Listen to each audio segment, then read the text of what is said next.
So ito mga bossing, ito na. Dahil nga nagbubunga na namumunga na yung ating ampalaya. Ang ginagawa ko dito is naglalagay tayo ng potassium na isang lata lang mga bossing. Isang lata lang. Isang lata yan. Tapos triple. 14 yung complete sa mga bossing. Pang maintain dun sa mga tanim natin. At saka ito yung pinaka dito. Pinaka sikreto nito mga boss is itong molasses. So ito is isang lata din. Isang lata din siya mga boss ng sardinas. So ito.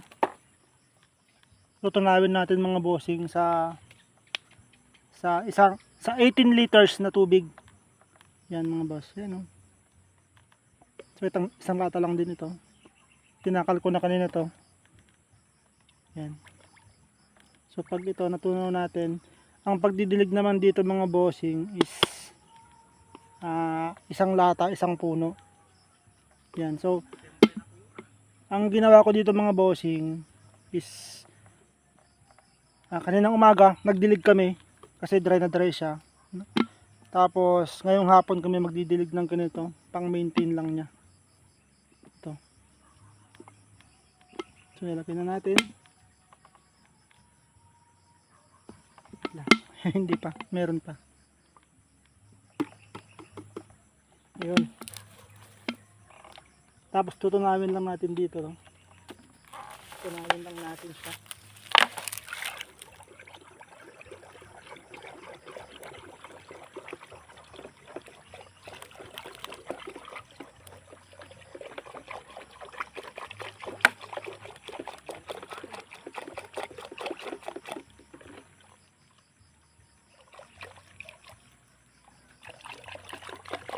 Ito na siya.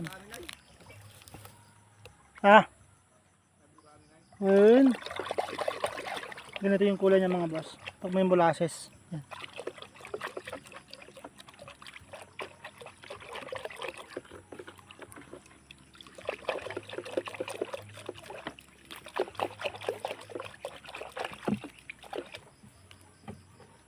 Yan.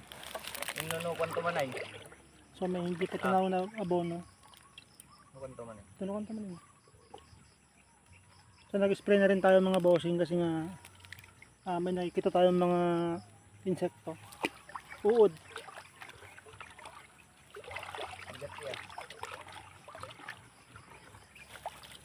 Na hindi pa tunaw mga boss.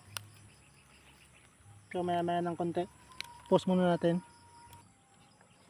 So to, okay na siya mga boss. Sa pagdidilig naman mga bossing, isang lata ng sardinas sa isang puno.